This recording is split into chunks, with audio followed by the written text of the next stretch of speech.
এই শোন, বাসন গেলে মেজে, কাপড় গেলে ধুয়ে দিবি। শুধু থাল থাল গিলা না, জোরে জোরে হাত চালা। মা, মা, এই তোর আবার কি হলো? মা, আমি স্কুল যাবো, কখন বেলা হয়ে গেছে। তুই কখন যাবি না যাবি আমি জানিনি। কাজ গেলে শেষ কর, তারপরে স্কুল যাস। মা, স্কুলে এসে কাজটা করতে হতো না? আমি অত শত জানিনি, আগে কাজ কর তারপরে স্কুল যাবি।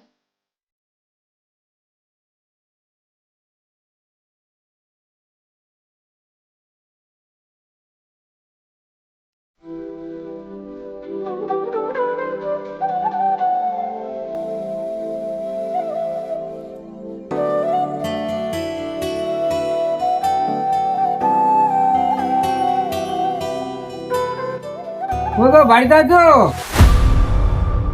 কি হলো, তো গরম বোতল ফাটছো কেন? আরে কথাগুলো চিল্লি না বললে হয় না? বলো, কি বলছো? আরে না বললে তো বুঝবো না, একটু পানি দাও ওকে। মাটি থেকে আসলে কি লাগে জানো না? কলের কাছে গিলাস আছে, চাওয়ার কি আছে? যত সব।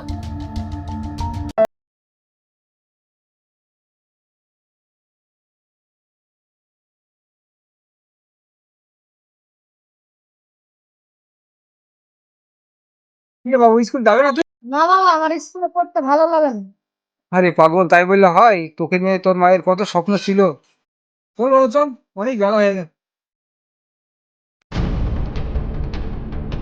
বলে এই যে মহারানী, গরুর মতো চিল্লাচ্ছ কেন? বলি ভালো কথা বললেই চিল্লাটা হচ্ছে। তোমার কি আজকের জ্ঞান বলে কিছু আছে? এখানে আক্কেলের কি হলো? বলি বাজে কটা এখন? বাচ্চারা যে স্কুলে যাবে, বাসন মাজানো, উঠুন ঝাঁটানো, এগুলো কেউ আর কাজ? না, এভাবে হবে না। এই তোকে বললাম না, বাসন রেখে গাছ পা দিয়ে স্কুলে যা। এই, তোমাকে স্কুল যাওয়ার কথা বলছো, তুমি বাসন মাজতে লেগেছো, এগুলো তো সৎ মায়ের দুর্নাম হয়। তুমি দেখো, সে আমি 9:30 থেকে বলছি যে স্কুল যাওয়ার কথা। বলছি কাজ করাচ্ছ, কাজ করাও, তাতে আমার একটু দুঃখ নয়, কিন্তু এই বাচ্চাটা কি তোমার বাচ্চার মতো? একটু ভালোবাসা দিও, আর ওর মায়ের স্বপ্ন পূরণ করার সুযোগটা তুমি দিও। আমি সামিউলকে যতটা ভালোবাসি, ঠিক ততটাই নবাবকে ভালোবাসি। আমি তোকে কম ভালোবাসি বল বাবা নবাব, বল। এ নিয়ে তোমাকে টেনশন করতে হবে না, তুমি মাঠে যাচ্ছ, যাও। তুমি যে কতটা আমার বোঝা হালকা করলে গো, আমি অনেকটা শান্তি পেলাম শুনে। বাবা, আমার স্কুলের ভর্তি ফিস লাগবে 400 টাকা। মা, তুমি শান্তি বলে দাও, আমার স্কুলে 8 টাকা ফিস বাকি আছে। বলি বাবা, শিক্ষায় শিক্ষিত হয়েছো, তুমি সম্মান না করতে পারো, অসম্মান করো না।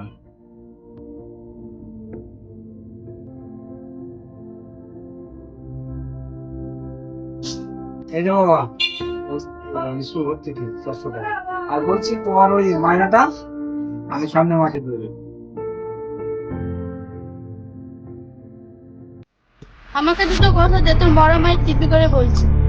আজ থেকে তুই স্কুল যাবি না, আর আমাকে মা বলে ডাকবি না। না মা, আমি আর স্কুল যাব না। শুধু একটি কথা রাখতে পারবো না মা, মা বলার সুযোগটা দিও। খবরদার, তুই আমাকে মা বলে ডাকবি না। ওখান থেকে ঘর পাওয়া যায়, ঝাড় দিবা।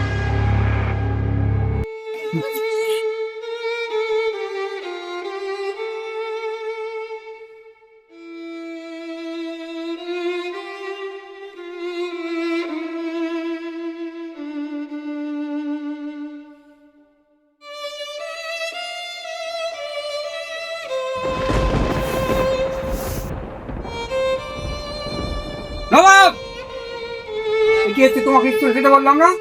তুমি আবার উঠিন চাটাতে শুরু করেছো। বাবা, আমি আর স্কুলে যাব না। খবরদার, ওই শব্দটা মুখে আনবে না। তোমাখানে কত স্বপ্ন ছিল তোমার মায়ের, তোমাকে পড়াবে, পড়িয়ে ডাক্তার বানাবে। বাবা, স্কুল যাওয়ার কথা বলবে না, মরা মায়ের দিব্যি কেটে বলছি, আমি আর স্কুল যাব না। শোন বাবা নবাব, আমার মাথাটা গরম করিস না। স্বপ্ন যদি স্বপ্ন হয়ে থেকে যায়, তাহলে তোর মারতে মারতে আমি তোর চামড়া তুলে ফেলবো। এখনো বলছি তুই স্কুলে যা, তোর দিব্যি তুই ঘুরিয়ে এনে। বাবা, তুমি মারতে মারতে মেরে ফেললো, আমি আর স্কুলে যাব না। তোমার ছেলে কে বলেছে জানো? আমাকে নাকি মা বলে ডাকবে না, আর স্কুলেও যাবে না। এগুলা কি শুনছি নবাব? তুমি আজ থেকে স্কুলে যাবে না, মা বলে ডাকবে না, এখনো বলছি তোমার মায়ের পায়ে হাত দিয়ে ক্ষমা না। ওই মহিলাকে মা বলে ডাকতে পারবো না বাবা। কি বললি হতচ্ছাড়া? তুই স্কুল যাবি না? বাবা, মারতে মারতে মেরে ফেললো, আমি আর স্কুলে যাব না। 8,000 টাকা ক্রেডিট করলো। কি বললি তুই? বাবা বলে ডাকবি না, ঠিক আছে? দূর আমার সামনে থেকে, তোর মুখ আর আমি দেখতে বের হ আমার সামনে থেকে। কোনোদিন আর ওই মুখ আমাকে দেখাবে না। সোজা রাস্তা আছে, যে বেরিয়ে যা, আমি একাই বাবা থাকবো। বেরো আমার সামনে থেকে, এখন বলছি।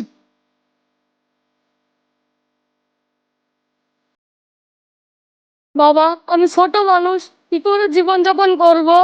কোথায় যাবো বাবা? তোমাকে ছাড়া থাকবো কিভাবে? তুমি ছাড়া কে আছে বাবা? স্বপ্ন ভেঙে যখন খান খান হয়ে গেছে না, তোর মতো ছেলে আমার দরকার। দূর হ আমার সামনে থেকে গেছে, দূর হ। আমাকে মেরে ফেললেও তোমাকে ছেড়ে যাবো না বাবা। আমার কসম, তুই আমার সামনে থেকে দূর হ। আমি বলছি, এবার দূর হ, তুই দূর হ।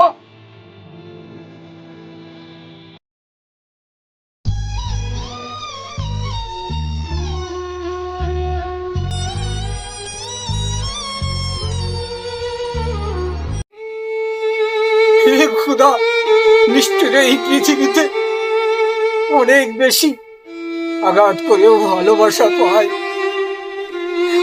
আর এমন হতভাগ্য যে অনেক বেশি ভালোবেসেও সে আঘাত পায়। তুই সেই হতভাগ্য খোকা।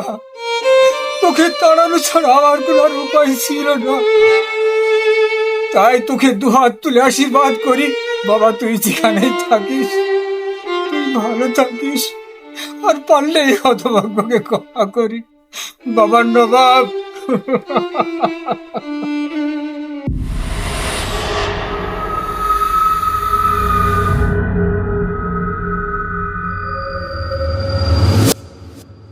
পারো, তোমার স্বপ্ন আমি পূর্ণ করতে পারলাম না গো, পারলাম না।